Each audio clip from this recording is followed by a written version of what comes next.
Iya, gimana hari ini? Pada sehat semua? Alhamdulillah, Ustaz. Luar biasa. Allahu Akbar.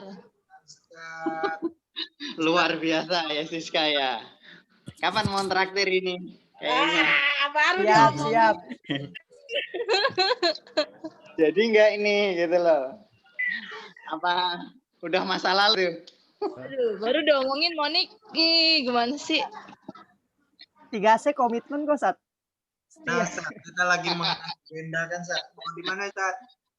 Mau di Singapura, katanya. Oke, boleh di mana aja. Di Taman Siap. Mini boleh. Monas kalau sudah buka boleh. Di Ragunan juga boleh. Jangan, Sat, takut ketemu uangnya Siska. Ntar susah manggil Chandra, misahin Chandra. Sama gorila. Ya itu kan saudara ini kan, semakhluk kan, harus sayang, saling menyayangi. Kalau perlu dikasih mereka suka lah. Gitu. Betul, Sat. Itu karena itu Oke, teman-teman. Oke ya, udah gabung sini. Berapa? Sudah 18 orang, Sat. 18 yang gabung. Oke, 18. Nah, silakan teman-teman yang sambil diskusi absen. Soalnya absen itu juga kadang saya mau buka itu sering error itu, nggak tahu itu. Mau buka e-learning sering error juga. Ya kadang butuh waktu yang lama gitu. Bisa tapi waktunya lama berkali-kali itu, nggak tahu itu. Teman-teman yang lain juga di kelas lain saya tanya sering begitu gitu. Mungkin karena terlalu sibuk kali ya. Oke, kita mulai aja sambil nunggu yang lain. Bismillahirrahmanirrahim. Assalamualaikum warahmatullahi wabarakatuh. Waalaikumsalam warahmatullahi wabarakatuh. Terima kasih teman-teman yang telah berkenan menunggu walaupun semakin malam insya Allah semakin asik ya. Kalau semakin malam semakin dingin kata Roma Irama, insya Allah kita semakin malam belajarnya semakin asik ya. Enggak masalah. Hari ini kita belajar. Ini saya bawa HP karena laptopnya masih diskusi dengan teman-teman. Hari ini kita akan bahas tentang hal yang berkaitan dengan kisah Imam Muslim, metodologi serta kelemahan dan kelebihan dari Imam Muslim yang merupakan salah satu tokoh ilmu hadis, murid kesayangan dari Imam Bukhari. Dari segi redaksi, Imam Muslim itu memiliki keakuratan dan kelebihan keindahan susunan dibanding Imam Bukhari. Maka redaksi-redaksi hadis yang dipakai di Indonesia dalam bacaan salat maupun tata amal ibadah lainnya itu sering merujuk pada Imam Muslim. Karena dari segi redaksi Imam Muslim dikenal lebih memiliki kelebihan dibanding Imam Bukhari. Kenapa Imam Bukhari diletakkan di depan? Karena selain derajat umur, ketuaan, kemudian senioritas, keguruan, juga adab dari seorang Imam Muslim, gitu loh. Nah, Imam Bukhari itu memiliki kelebihan dalam hal periwayatan yang tidak dimiliki oleh Imam Muslim, meskipun para ulama meyakini bahwa Imam Bukhari dan Muslim itu dalam riwayat hadisnya hanya mencantumkan hadis yang sahih.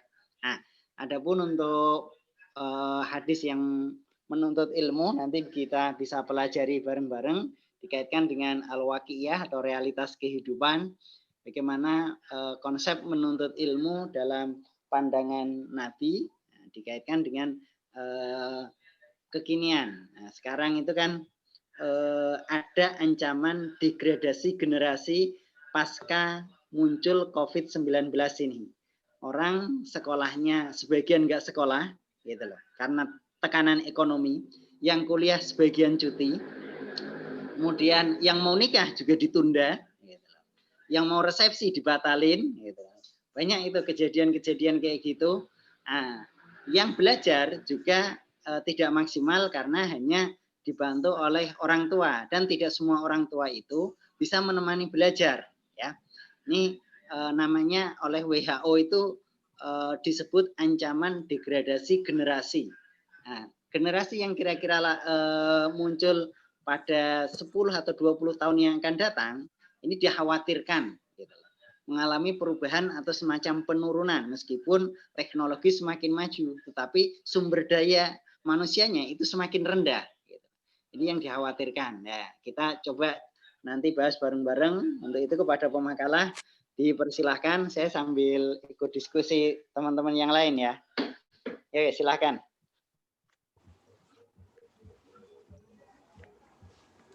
Ya, silakan Mas. Langsung aja ke pemakalah yang maju hari ini. Tarik sis.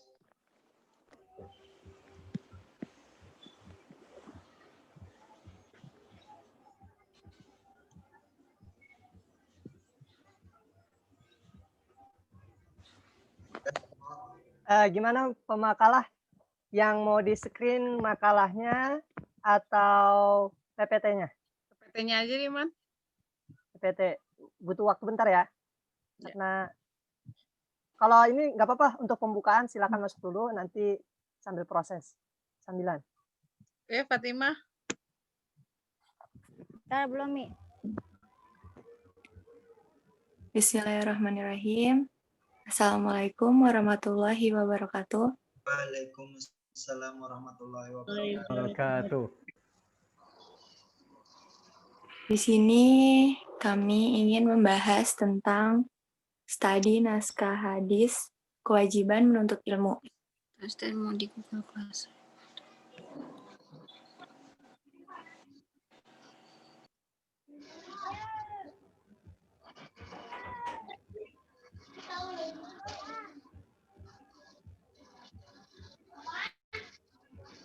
Bentar ya, lagi proses untuk screen. Sip.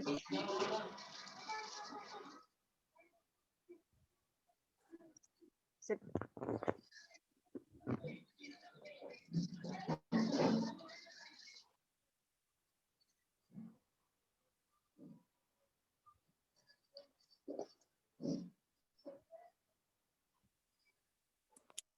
Di sini ada hadis, Thalabul ilmi faridatun ala kulli muslimin wal muslimah.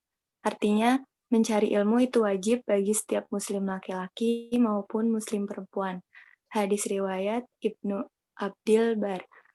Adapun hukum menuntut ilmu, menurut hadis tersebut adalah wajib, karena melihat betapa pentingnya ilmu dalam kehidupan dunia maupun akhirat, manusia tidak akan bisa menjalani kehidupan ini tanpa mempunyai ilmu. Bahkan dalam kitab Taklimul Muta'alim dijelaskan bahwa yang menjadikan manusia memiliki kelebihan di antara makhluk-makhluk Allah yang lain adalah karena manusia memiliki ilmu. Ya. Pupuk. Dulu mipit absen dulu bentar. Dalam hadis ini juga telah disebutkan bahwa carilah ilmu dari buayan sampai ke liang lahat. Thalabul ilmi utlubul ilma minal mahdi ilal lahdi. Menurut Ibnu Hajar, kata torikon diungkapkan dalam bentuk nakiroh. Begitu juga dengan kata ilmu yang mencakup semua jalan atau cara untuk mendapatkan ilmu, baik sedikit maupun banyak.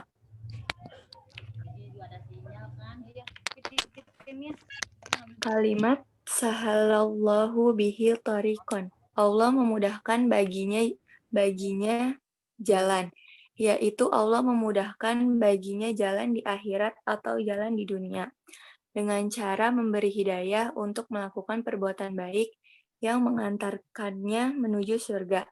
Hal ini mengundang berita gembira bagi orang yang menuntut ilmu, bahwa Allah memudahkan mereka untuk mencari dan mendapatkannya, karena menuntut ilmu adalah salah satu jalan menuju surga. Dalam hadis di atas, Rasulullah memberikan motivasi belajar kepada para sahabat dengan mengemukakan manfaat, keuntungan, dan kemudahan yang akan dapat oleh setiap orang yang berusaha mengikuti proses belajar, meskipun beliau tidak menggunakan dan menggunakan kata perintah. Namun hadis di atas dapat dipahami sebagai perintah. Slide 4, Man.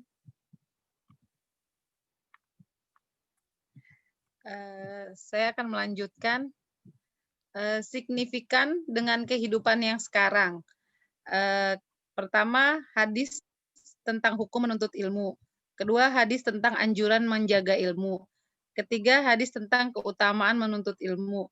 Keempat, hadis tentang peran dan ilmu pendidikan.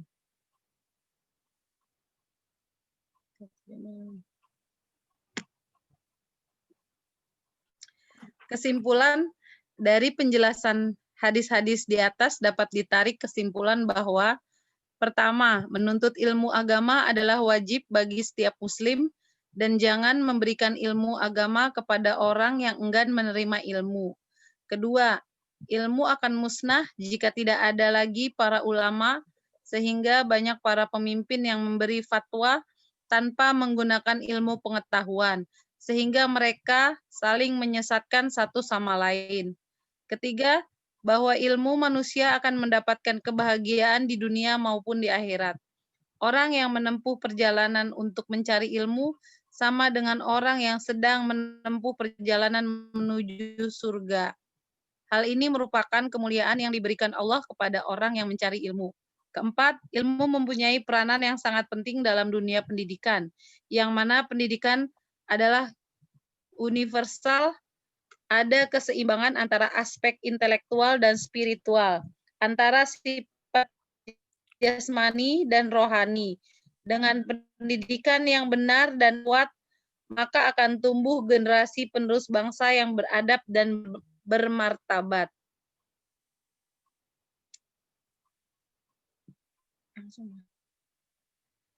Sekian makalah dari kami.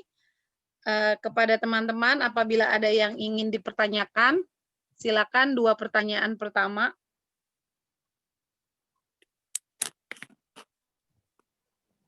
Silakan teman-teman, jika ada yang mau ditanyakan, silakan di-unmute, kemudian sampaikan apa yang ingin ditanyakan. Baik, mulai bertanya ya.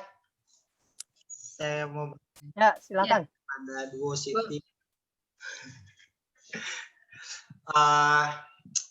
Ketika kita menuntut suatu ilmu atau belajar, bagaimana hukumnya ketika kita salah memahami dalam menuntut ilmu? Bagaimana hukumnya? Yang ditanya hukumnya atau? Ya, hukumnya artinya apa yang sudah kita pelajari mungkin kita salah dalam memahaminya atau dalam mengaplikasikannya. Nah, atau gini Chan, belajar tapi salah menyalahgunakan ilmunya, atau hukum menyalahgunakan hukumnya, atau gimana? Hukumnya itu bagaimana, maksudnya ketika kita sudah belajar gitu, cuman dalam tapi disalahgunakan. Bukan salah gunakan, ketika kita memahami cuman salah pemahaman gitu. Salah. Oh, salah pemahaman. Itu bagaimana hukumnya? Oke.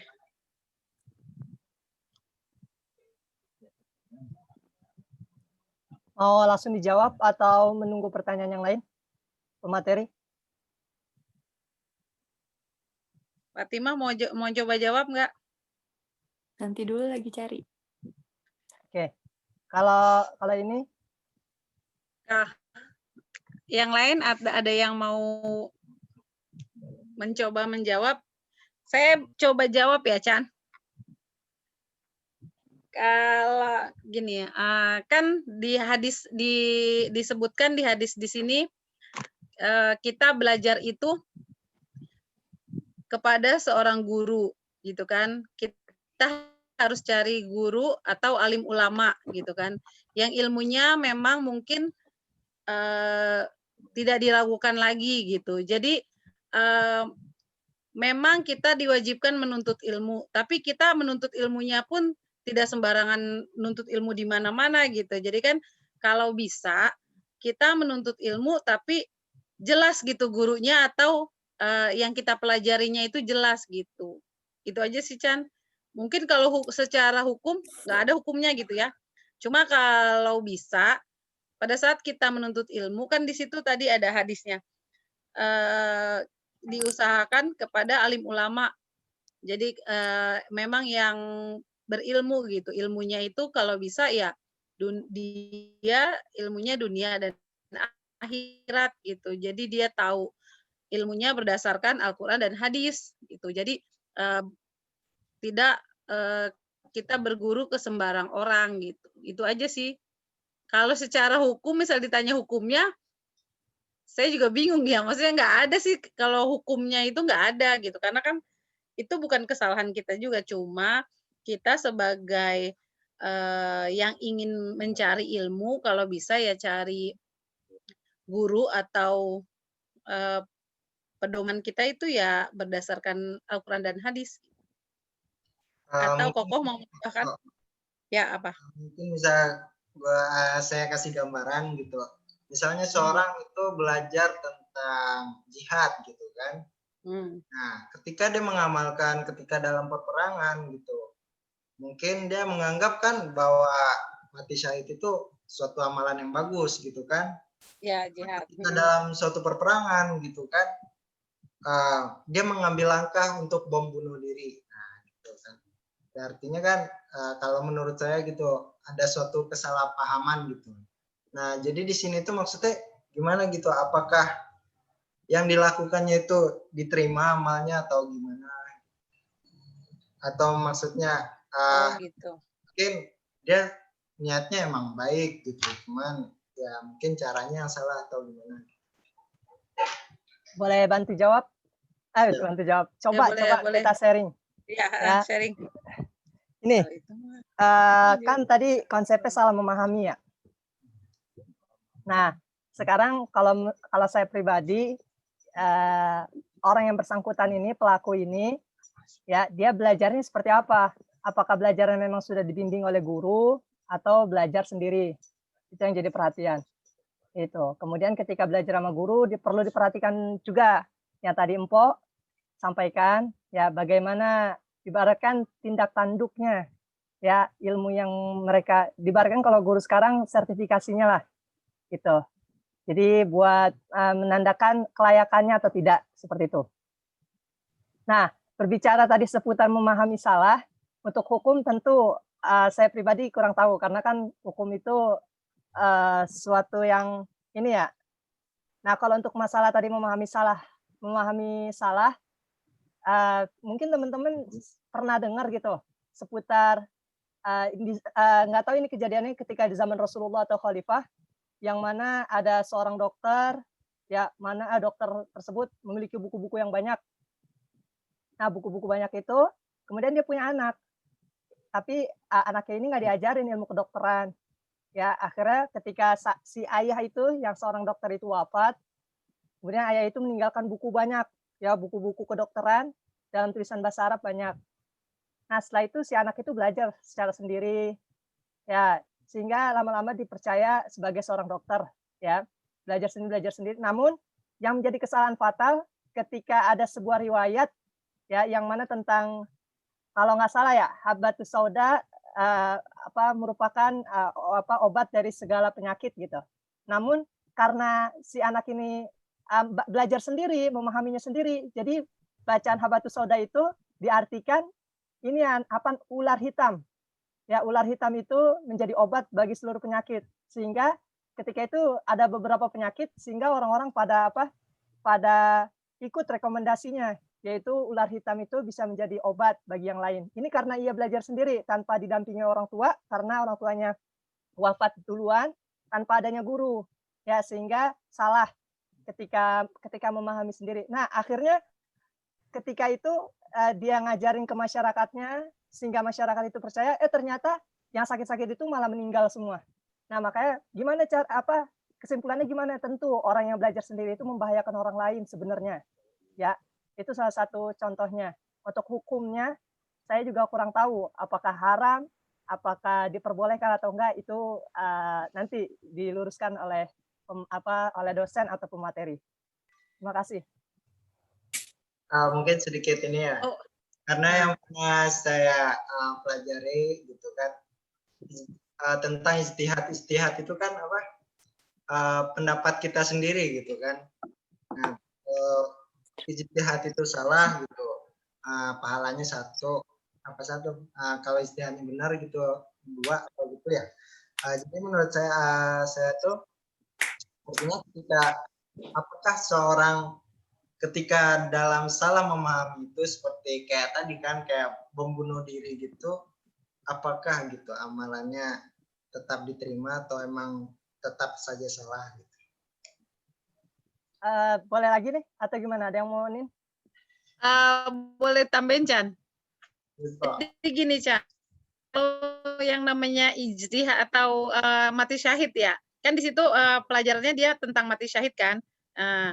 Dia itu mohon maaf ya, setahu saya zaman Rasulullah aja, zaman perang gitu kan, itu Rasulullah walaupun ke musuh itu dia selalu menjaga musuh atau kalau bisa tidak menyakiti musuh gitu kan. Kalau ajaran Rasulullah kan seperti itu.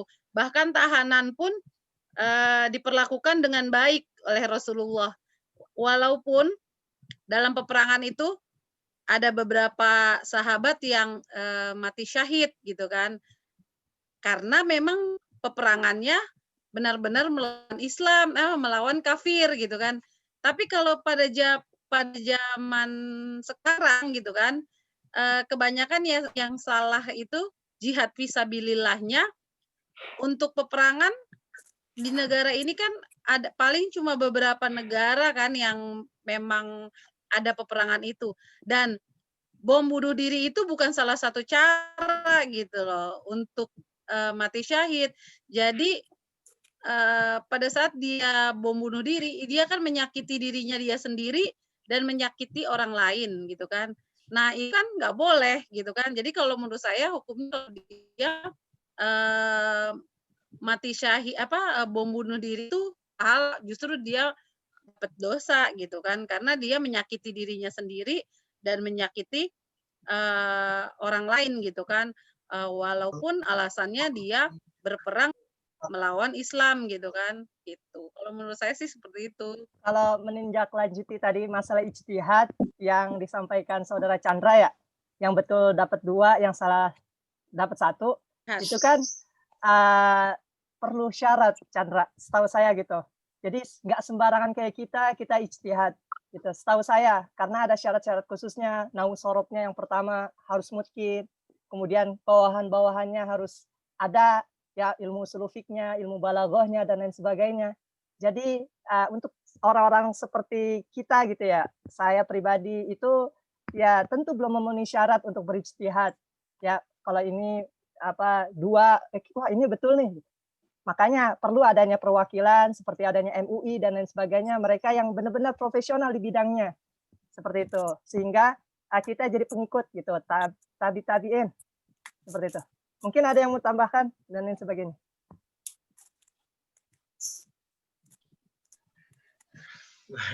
Ustadz boleh ditambahkan, Ustadz? Kalau tidak ada, saya mau coba tanya ke pemateri. Boleh?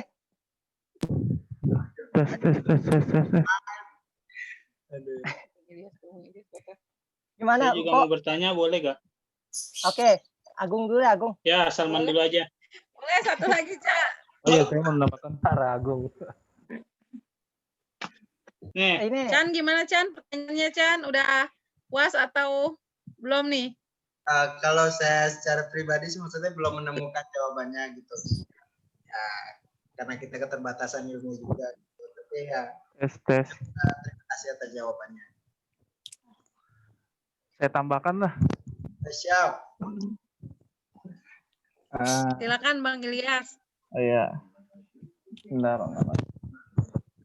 Tadi kan tentang pemahaman kesalahan dalam mencari ilmu. sebenarnya sih banyak hadis-hadis yang menjelaskan tentang keutamaan orang yang berilmu gitu.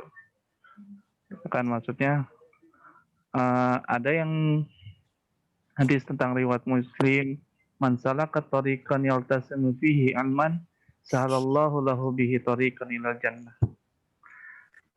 Kita pemahaman konsep yang man salaka tariqan yaltasimu fihi ilman. Jadi orang yang baik yang mencari mencari ilmu itu dalam kesalahan ataupun dia baru belajar memahaminya, itu yang pertama dia itu dapat ganjaran gitu. Ganjarannya apa? Surga. Tapi bagi orang yang sudah mengetahuinya gitu, pemahamannya sampai tingkat mungkin atau yakin bahwa ilmu itu bisa membawa manfaat, maka di dalam Al-Quran surat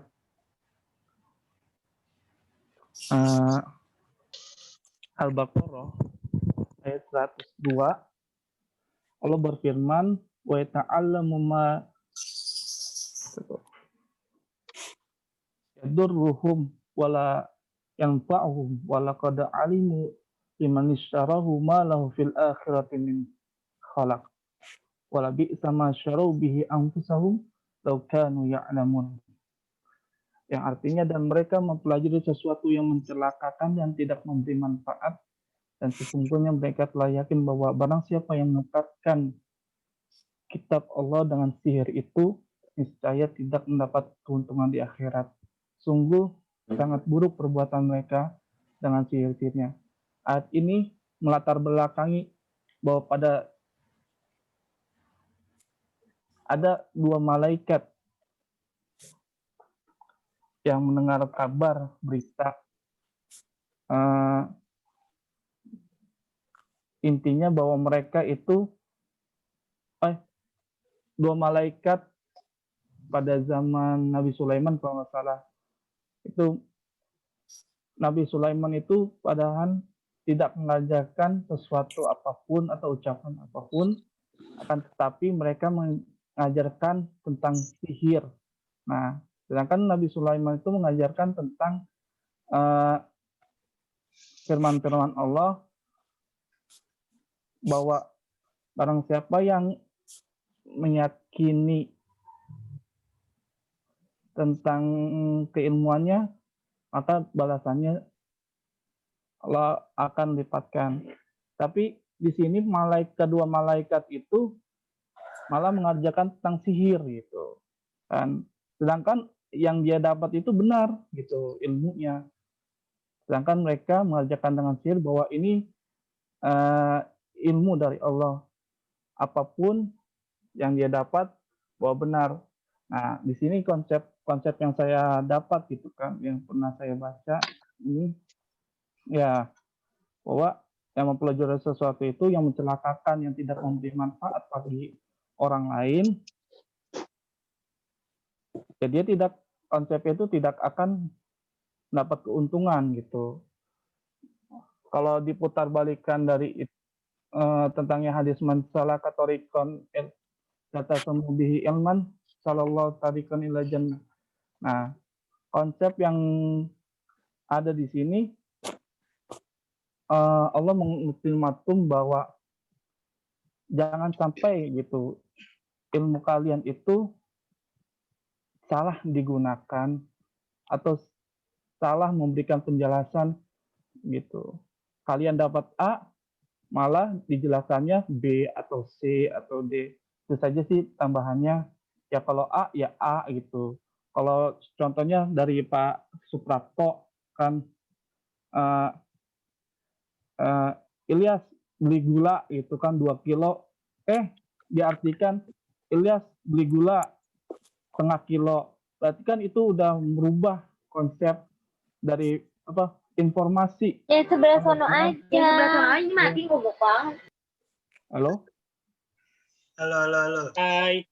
Halo? Halo. Hai. Oh iya. Yang konsepnya, yang informasinya benar, jadi salah itu. Kalau saya sih sarannya, ya informasi itu ditangkap dengan sebaik-baiknya, jangan sampai menyimpang arti gitu. Kalau menyimpang arti dalam indeks bias itu ya jangan sampai menyimpangnya itu banyak banget kan. Belajar dari seorang guru kan, gak mungkin seorang guru itu pasti akan membenarkan ilmu kita gitu. Kalau untuk konsultasinya, kalau tanya apakah ilmu yang kita sampaikan itu sudah benar atau belum, karena pertanggungjawaban di akhir itu apa yang kita sampaikan ilmu kita kepada si penerima atau peserta didik, maka kita akan yang nanggung. Dalam konsep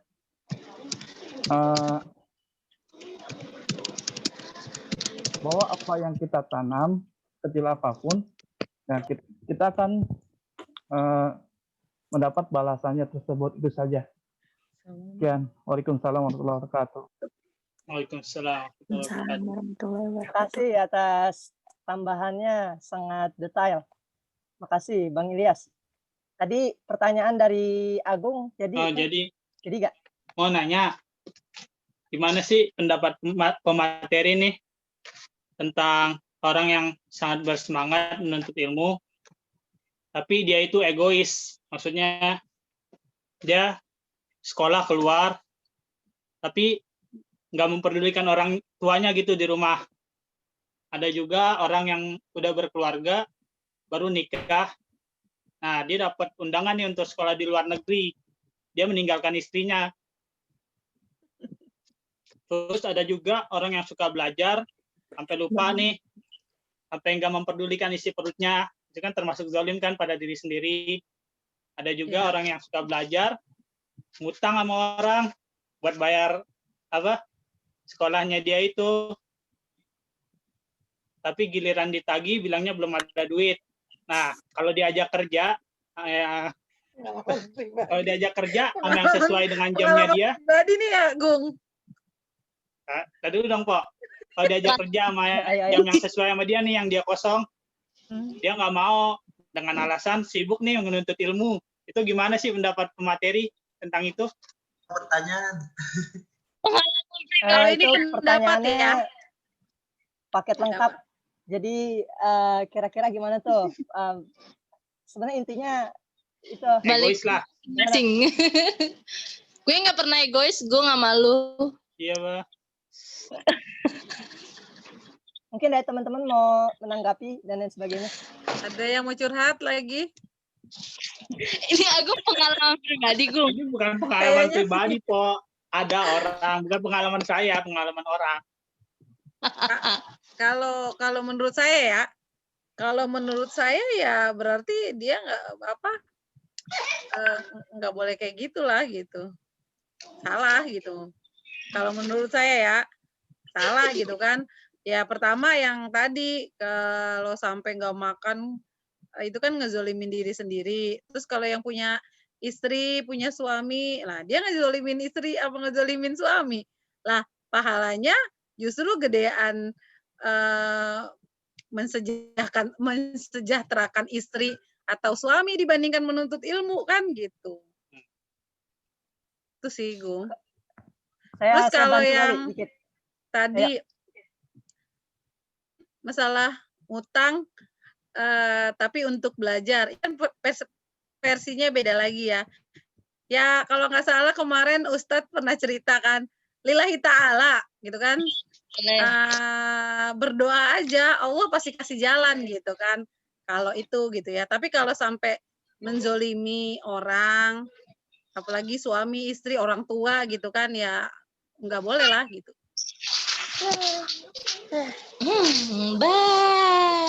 Memang pahala menuntut ilmu itu kan besar, tapi mensejahterakan orang tua, suami, istri, anak, itu juga kan pahalanya justru lebih besar. Tanggung jawabnya justru lebih besar. Kalau bisa sih ya nggak usah, ya jangan sampai dilakuin gitu. Fatimah mau coba jawab, Fatimah? Ya. Kalau orang yang nuntut ilmu nih, saking senangnya nuntut ilmu, sampai nggak mikirin nikah, nggak mau nikah, itu gimana, Pok? salah dong. Ya, sama yang kayak tadi, berarti kan dia ngezolimin. Kalau dia maaf ya Gung, kalau dia menuntut ilmu dengan benar, dia pasti tahu nikah adalah kan sunnah, gitu kan? Sunnahnya Nabi, gitu kan? Ya udah, kalau orang yang memang benar-benar menuntut ilmu, pasti dia nggak mungkin nggak nikah, karena kan dia tahu hukumnya. Karena Gitu, menikah menikah itu hukumnya apa, gitu kan? Oh, nggak mau kawin gue. Jangan Gung. Enggak. Soal ada Ntar kok udah tua dia masih Fitri. seneng belajar tapi belum nikah. Umurnya udah cukup. Harus nikah ilmu. Ya mungkin dia pertimbangannya kalau kayak gitu kita nggak bisa ngejudge orang ya. Mungkin dia ada pertimbangannya, mungkin pertama mungkin memang dia belum siap menyusahkan orang lain gitu kan, daripada dia nikah terus dia belum ada penghasilan atau tidak mampu membiayai istrinya, kan justru lebih menzolimi orang lagi gitu kan. Ya syukur-syukur dia nggak nikah, mungkin karena menuntut ilmu. Jangan nggak nikah tapi nggak jelas kerjaannya atau nggak jelas gitu. Dia lagi ngapain tapi dia nggak mau nikah. Nah itu.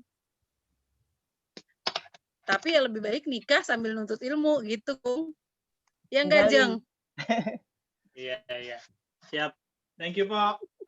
Agung, mau coba sharing ya. Tadi untuk masalah yang utang udah kemarin udah sempat disindir sama Pak Suprapto ya. Yang penting niatnya orang tersebut ada niat, terbersih niat buat mau lunasin gitu. Walaupun nanti hakikatnya dia dipanggil Allah duluan, itu kan urusan yang maha kita.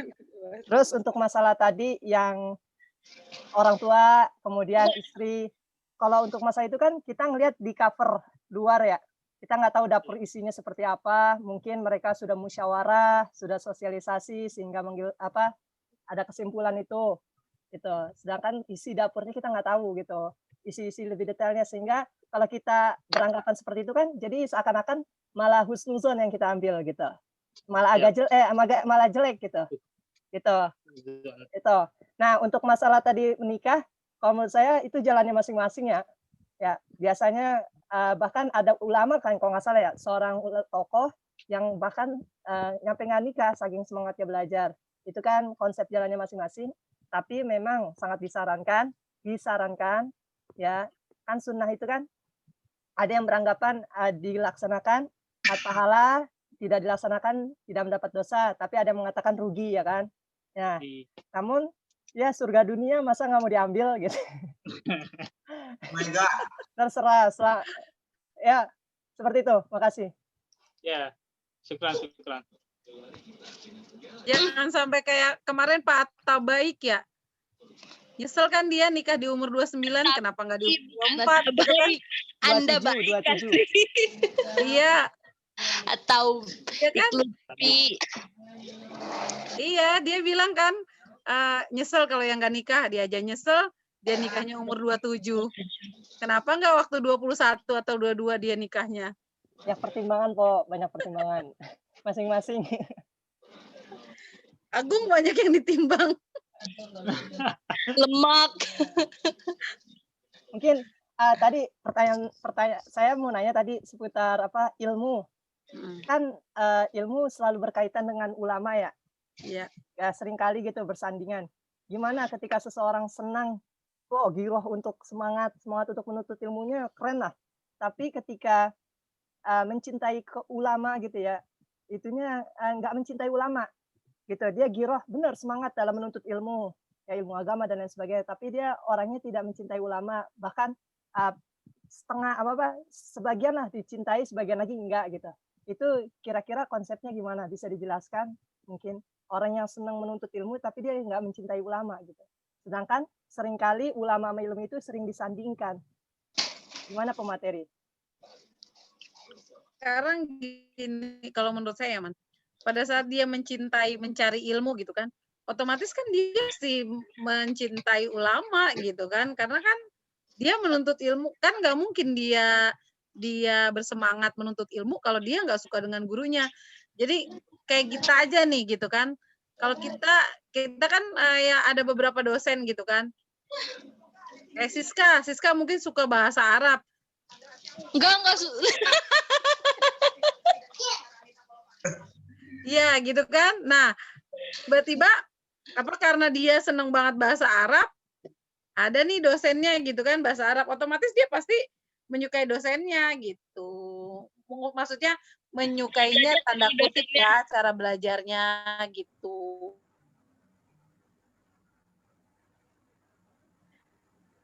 Kita berhusnuzon aja. Ada yang mau menambahkan, Chan? Koko?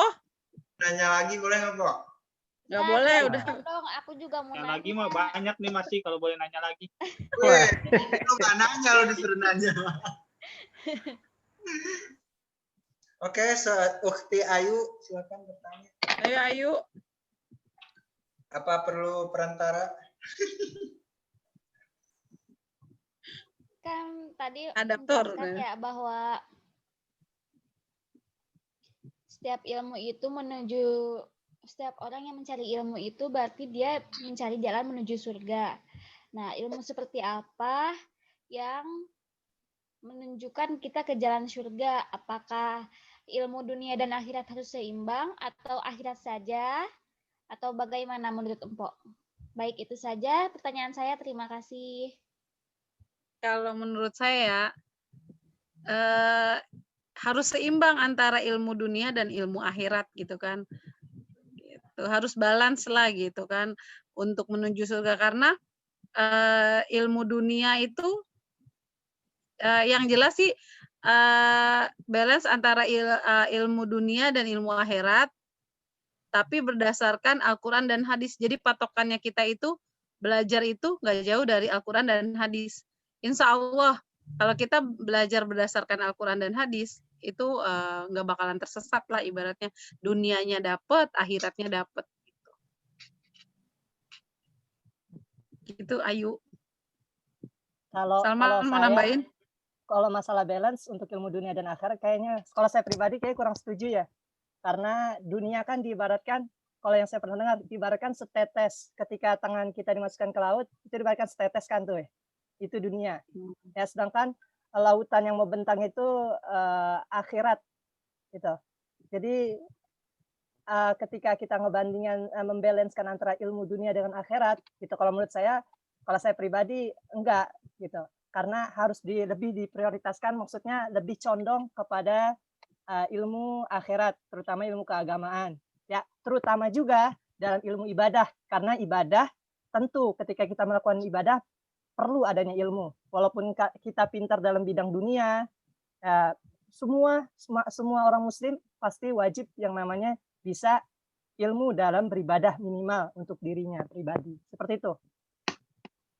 Baik, terima kasih untuk saudari Ibu Siti Daria dan saudara Salman.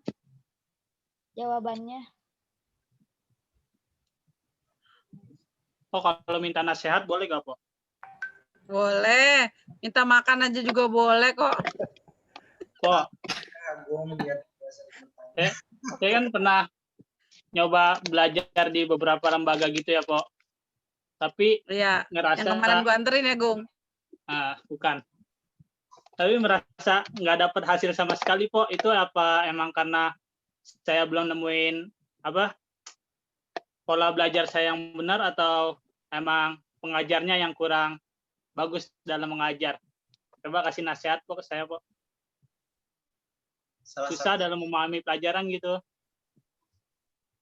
Apa RAM otak saya yang Pelajarannya kecil? apaan? Agung, kalau kata Ustadz siapa ya? Siapa, Mon? Apa, Mon?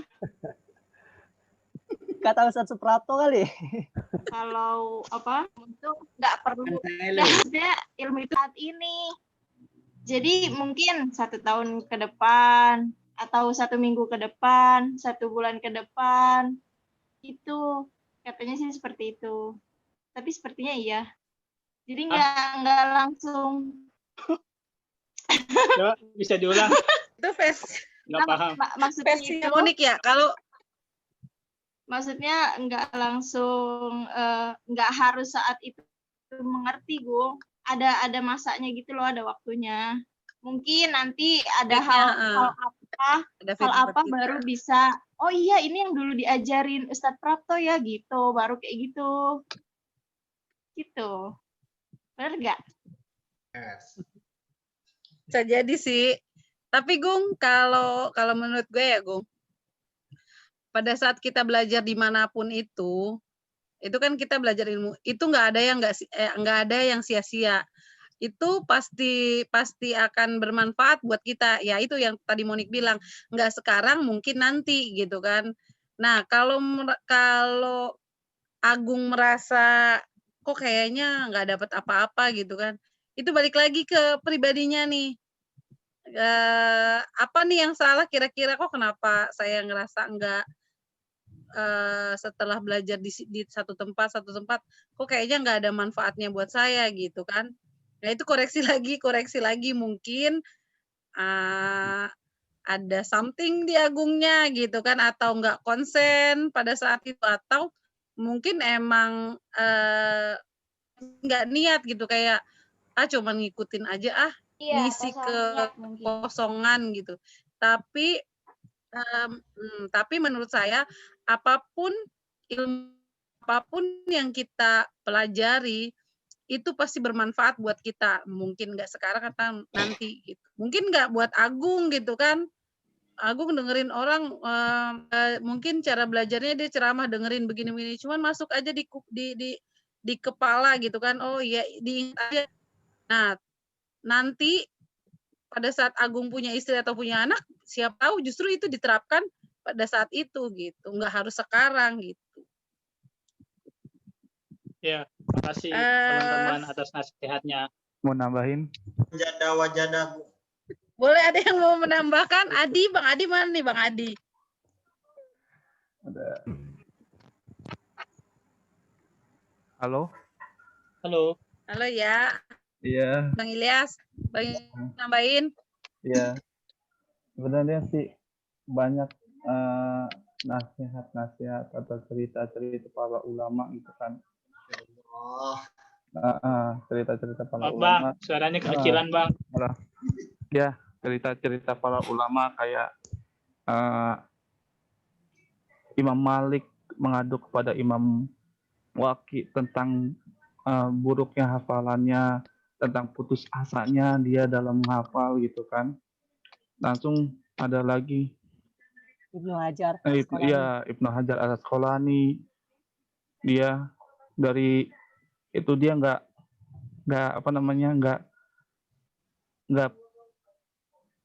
bisa benar-benar udah nggak bisa yang namanya ilmu itu nggak bisa dia hafal, yaitu kan satu cara sih yang pertama ada konsep dalam Al-Quran gitu kan, dalam surat Ar-Ra'd ayat 11 gitu. Sebenarnya sih yang ngubah diri sendiri itu ya seseorang tersebut gitu. Ketika Imam Malik mengadu kepada Imam Waqi gitu kan, Imam Waqi itu mentransfer ilmunya tentang sudah jauhkan maksiat apa segala macam gitu. Cuman satu kata doang, sakautu ila Waqi. Aku mengadu kepada Imam Waqi tentang buruknya hafalanku. Imam Waqi memberikan nasihat bahwa sudah gitu, maksudnya you introspeksi diri gitu, introspeksi diri apa yang salah dalam diri kita, benar kata si Empok gitu kan. Nah dalam konsep surat Ar-Ra'd ayat 13 apa 11 saya lupa, bahwa Allah itu tidak mengubah suatu kaum gitu sebelum kaumnya itu mengubah dirinya sendiri gitu kan. Sebenarnya sih banyak konsep-konsep belajar, ada yang kemarin sudah diterangkan, ada konsepnya bagaimana dengan konsep verbal, ada audio visual, ada kinestetik gitu kan, cara-cara belajarnya. tergantung gitu. Kita itu berpikir apa sih yang cocok untuk kita, yang bermanfaat. Tuh. Itu saja gitu, maksudnya ya saya sih mengutip dalam konsep bahwa mohon maaf gitu ya, yang bisa mengubah diri sendiri ya orang tersebut gitu. Tuh. Bukan orang lain, karena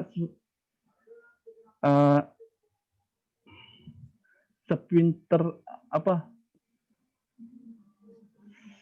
sekuat apapun seorang guru memberikan atau membimbing seorang muridnya, itu kan ya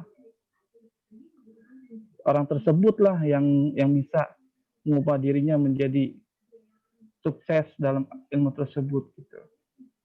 Contohnya terhadap Imam Malik kan, itu cuma ngasih nasihat saja gitu kan. Dia konsepnya, dia amalkan konsep ya introspeksi diri gitu. Itu aja. Sekian. Ya, makasih Bang. Menambahkan buat Agung. Siapa tuh? Reza. Oke. Ayo Eja. Hai.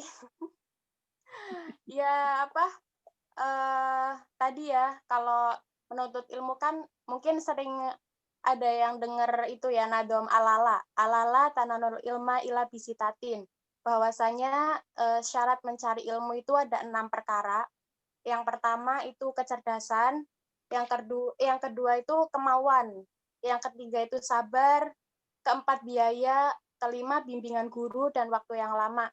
Jadi mungkin Agung tadi misalkan udah pindah-pindah tempat gitu, mungkin belum dapat hasilnya, mungkin karena itu tadi waktunya kurang lama, atau bimbingan gurunya yang mungkin pindah-pindah masih belum menemukan kenyamanan gitu, Gung. Terima kasih. Terima kasih. Gimana untuk ini, udah cukup atau masih ini? Kalau memang sekiranya sudah tidak ada pertanyaan, nanti dari pemateri ditutup, kemudian dilanjut oleh dosen kita. Gimana teman-teman? Naga, itu Naga mau ngomong, silakan. Enggak Ustadz, kayaknya agak menjelimet kalau tentang ilmu ini Ustadz. Cuma mungkin sedikit ya. Misalnya tadi tentang saudara Chandra, misalnya tentang salah orang yang belajar tapi salah pemahaman ya. Mungkin hampir setiap waktu kita akan bertemu dengan hal-hal seperti itu gitu. Karena tingkat pemahaman seorang yang mungkin terbalik dalam hal ininya, pemahamannya, dan itu sulit untuk kita hukumi gitu. Terus misalnya juga dalam hal istihad tadi, misalnya saya pernah dengar cerita ketika ada orang membahas tentang masalah-masalah istihad, yang benar dapat 2 pahala, yang satu dapat 1 pahala. Itu yang cerita Pak Buya Hamka gitu. Jadi bahwa Buya Hamka pernah menerangkan kepada orang yang saya dengar itu, kita harus hati-hati katanya. Pahala 2 itu dan pahala 1 itu apa gitu. Jadi kalau kita istihad dapat 2 pahala, artinya pahala yang pertama itu adalah pahala istihad, pahala yang kedua adalah pahala kita akan masuk surga gitu. Tapi orang yang beristihad dapat 1 pahala, itu dia hanya dapat ganjaran pahala istihadnya gitu, tapi dia tidak lepas dari siksa api neraka gitu. Nah itu tentang hal-hal yang menyangkut masalah keilmuan gitu. Jadi agak menjelimet, saya nggak berani banyak komentar gitu Ustadz. Terima kasih. Oke, makasih banyak teman-teman. Ya saya kira diskusinya sudah panjang, lebar ya. Saya nggak bisa menambahkan lagi karena sudah lengkap.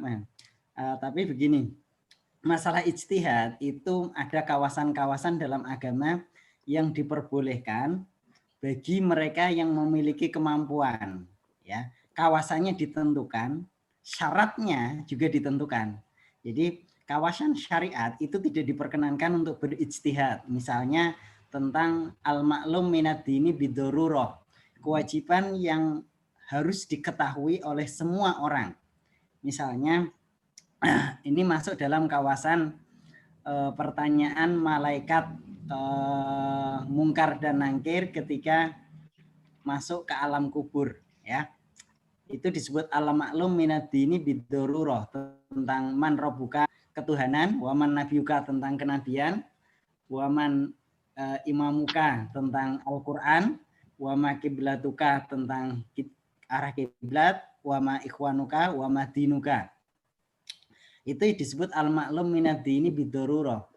Semua orang wajib mengetahui, termasuk Al-Quran, syariatnya yang diwajibkan atau yang dilarang. Kita tidak boleh berijtihad misalnya, atau tidak boleh mengatakan kenapa minum minuman keras. Saya tidak tahu kalau khamr itu haram.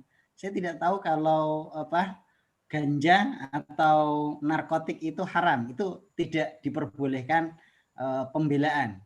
Orang harus dihukum. Itu kawasannya, ya. Berarti selain kawasan 6 tadi, al-ma'lum minad dini bidorurah. Nah, yang diperbolehkan itu orang yang memiliki persyaratan atau kecakapan tertentu. Nah, hal-hal yang tidak dibahas dalam Al-Quran maupun agama secara tekstual, baik oleh Nabi maupun Al-Quran, itu dipersilahkan untuk berijtihad, tapi orangnya harus memenuhi syarat-syarat tertentu. Itulah yang dipesankan Nabi kepada Mu'adz bin Jabal saat diutus ke Yaman. Ya, nah, karena tidak disentuh dalam Al-Quran, maka ada jaminan Nabi, di situ tidak ada dosa dalam kawasan ijtihad itu. Tidak ada dosa. Artinya kalau benar dia mendapatkan pahala ijtihad dan pahala kebenaran. Kebenaran itu artinya dia usahanya dihargai, kebenarannya juga dihargai. Kalau salah, dia dihargai usahanya, kemudian salahnya itu tidak dianggap sebagai kesalahan. Nah, karena dalam bahasa Arab itu ada al-khoto, itu salah yang ditoleransi, salah juga nggak apa-apa, gitu loh. Ibaratnya keliru saja atau tidak tepat. Ada al-batil, ya, al-batil ini yang tidak bisa ditoleransi, ya. Kalau yang benar itu disebut shawab, itu kebenaran hasil ijtihadi. Wallahu a'lam bishawab. Itu adalah ijtihad seorang guru menerangkan kepada murid, ketika benar itu dianggap as-shawab, kebenaran hasil ijtihad dari seorang guru menjelaskan kepada murid. Tapi kalau salah, dia dianggap al-khoto, gitu, bukan al-batil atau ad-dolal, gitu, ya. Nah, terus kalau ada orang menuntut ilmu tapi dia bermasalah dengan lingkungan sosial, misalnya karena saking asiknya menuntut ilmu lupa nikah, gitu loh. Saking asiknya menuntut ilmu dilamar orang belum mau terus, gitu. Biasanya kalau orang mau nikah itu kan kalau ditanya mau nggak nikah, kalau sudah saatnya kan jawabannya tegas, mau banget kan, gitu. Tapi ini kan sudah ditanya berkali-kali, didatangin orang berkali-kali, gitu loh. Nggak mau juga, gitu loh. Nah, itu asal dalam koridor kemaslahatan yang bisa dipertanggungjawabkan, itu masih diperbolehkan atau ditoleransi. Nah, kewajiban mencari ilmu itu dibatasi dalam etika keilmuan Islam itu pada hal-hal yang berkaitan dan bersinggungan langsung dengan keseharian kita. Maka di dalam kitab Ta'limul Muta'alim, Syekh Az-Zarnuji dalam pembukaannya mengatakan begini. Afdalul ilmu ilmul hal wa afdalul amal hifdzul hal. Ilmu yang berkaitan dengan keseharian kita, sholat, kemudian membaca Quran, kemudian mengurus jenazah, kalau kita sebagai pedagang ilmu perdagangan, kalau kita sebagai buruh tentang ilmu perburuhan, ketika kita sebagai pegawai tentang ilmu kepegawaian, itulah yang wajib dituntut ya. Meskipun nanti ada kewajiban dibedakan, ada kewajiban yang sifatnya fardhi, individu, ada yang kewajiban namanya jama'i yang disebut fardu kifayah ya. Nah, ini yang membedakan, tapi tuntutannya tidak semua ilmu karena tidak memungkinkan orang menuntut ilmu. Nah, ilmu yang sangat dianjurkan dan diwajibkan itu hanya pada ilmu-ilmu yang bersinggungan dengan keseharian kita, yang disebut dengan ilmul hal atau ilmul ahwal ya. Ya, kalau misalnya imam masjid atau ustadz, dia harus tahu dasar-dasarnya dulu. Kalau dia bergerak di dunia usaha, dia tahu bagaimana cara menjaga agar dagangannya itu tidak tercampur dengan syubhat apalagi haram ya, apalagi dengan hal-hal yang berkaitan dengan riba. Kalau dia bekerja di pegadaian, bagaimana mencari cara agar pegadaian itu dibenarkan oleh agama atau syariat, itu kewajiban kita ya. Jadi selain itu diperbolehkan menuntut ilmu yang menunjang kemaslahatan hidup kita ya. Itulah yang disebut dengan ilmu pendukung. Ilmu pendukung itu masuknya dalam kawasan fardu kifayah ya. Maka menuntut ilmu itu konsepnya itu berkesinambungan, sustainable ya. Jadi sustainable education itu salah satunya tidak ada batasan ketika orang dituntut untuk mencari ilmu, baik itu ilmu yang berkaitan dengan kehidupan maupun ilmu yang mendukung kemaslahatan sosial ya. Makanya redaksinya itu yang paling populer kan tolabul ilmi. Dia tidak pakai utlubul ilma, tidak pakai itu karena hadis yang pakai utlubul ilma itu membatasi menuntut ilmu dengan masa tertentu ya. Minal mahdi ilal lahdi. Padahal hadis itu memang dipertanyakan karena diriwayatkan bukan oleh Imam Muslim sebenarnya, tapi oleh periwayat yang tidak begitu terkenal ya. Minal mahdi ilal lahdi. Padahal dalam konsep modern itu bukan minal mahdi ilal lahdi. Jadi pendidikan atau ilmu itu dicari sejak ketika generasi itu mau dibentuk. Artinya apa? Ketika seorang suami mencari calon istri itu sudah udah diwajibkan pengetahuan yang dipersiapkan untuk calon bayi. Atau seorang istri, calon istri mencari calon suami sebagai imam. Karena Nabi mengatakan takhayyaru linutfikum. Carilah tempat untuk menyimpan air mani kalian, gitu. Fa innal irqa dassasun. Sesungguhnya watak itu sangat ditentukan oleh faktor genetik ya. Nah, disitulah maka adapun minal mahdi ilal lahdi itu hanya secara praktikal, secara praktek memang menuntut ilmu itu diawali dari bayi ketika dikumandangkan azan sampai ke liang lahat gitu loh. Ketika ditalkin. Nah, meskipun ada yang mengadani dan mengikomati. Nah, itu secara praktek, tapi secara konsep itu dimulai dengan pemilihan jodoh, bahkan ketika mayit sudah meninggal, dia akan belajar dari hasil kehidupan, amal yang dia lakukan selama hidup, akan dia renungi, dia akan mengerti mana yang salah, mana yang benar, dan kalau ada kesempatan seandainya dia akan menyampaikan ilmu yang dia dapat di kubur itu untuk orang yang masih hidup. Nah, dan itu dibatasi. Mungkin orang soleh bisa, tapi kalau orang awam tidak bisa. Ya, itu kira-kira tambahan saya karena sudah malam. Mbak Monik juga matanya sudah ngantuk-ngantuk dari tadi kayaknya sudah saya lihat itu.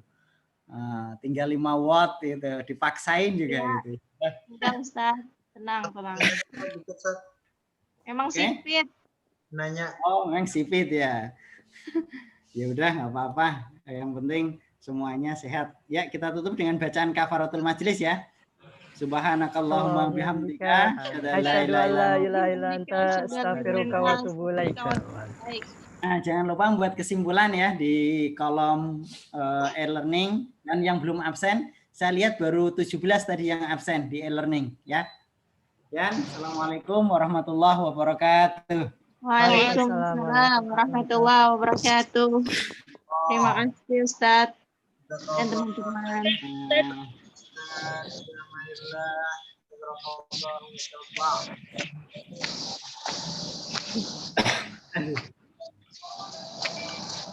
Jangan lupa makan Ustadz. Ya, ditunggu ya. Kapan kasih kabar aja. Kalau enggak dikirim lewat GoFood atau Google. Ya. Siap Ustadz. Siska lagi beli. Kalau enggak gotong ya, lewat gotong ya. Ustadz mau nyobain tempenya Siska. Hah? Tempe sagu. Kata Siska rasanya mantap. Mantap, rasanya mantap. Kirim aja, kirim. Enggak Siap apa-apa. Ustadz, siap. Nanti saya yang bayar Grab-nya.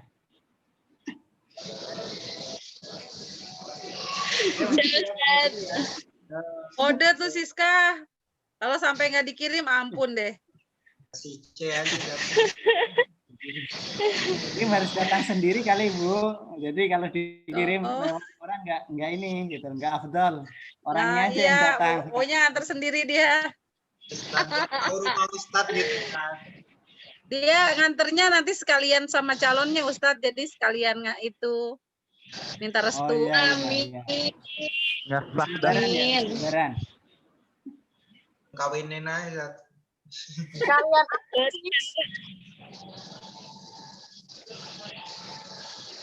Ya ada calon Mas. Biarin. Siapa Ustaz? Oke, Muncul calonnya. Sirai gitu ya, Sirai ya. Bang Ilyas tuh kode keras tuh. Maharnya cukup pakai Oh, dia tuh udah punya. Iya Siska ya. Apa-apa Bang Ya Ilyas. Ustadz.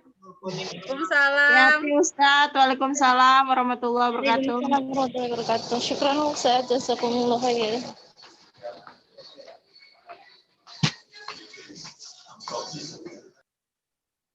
Kesimpulan hari ini apa? Bikin resume ya? Elah. Males aja dah. Kesimpulannya udah belajar kemana-mana nggak masuk-masuk, Gung. Kesimpulannya menasehati aku biar supaya rajin belajar dan cepat menikah. Siap, Bang Jago. Gung, itu kata-kata saya, Gung, jangan diambil. Plagiat. Izin dulu, izin. Wow. Yang apa, kalau yang mau izin lab silakan. Apalagi tuh Koko tuh masih perjalanan jauh, masih di kantor. Lagi bikin resume dulu sebentar nih. Hai. Reja lagi di mana, Ja? di Jakarta nih. Main yuk. Di mana? Jakarta Timur. Gung. OTW. OTW, Gung. Di kampus lagi ada Mana acara. OTW aja lu. Di kampus lagi ada acara apa sih? Jangan tanya saya. Pramuka kali. Apalagi saya. Ikan kalau kata Jan.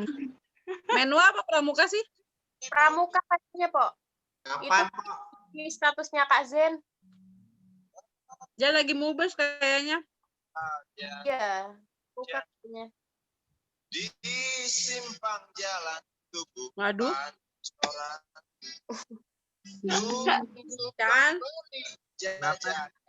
Recordingnya nggak di stop itu? Forget. Lupa.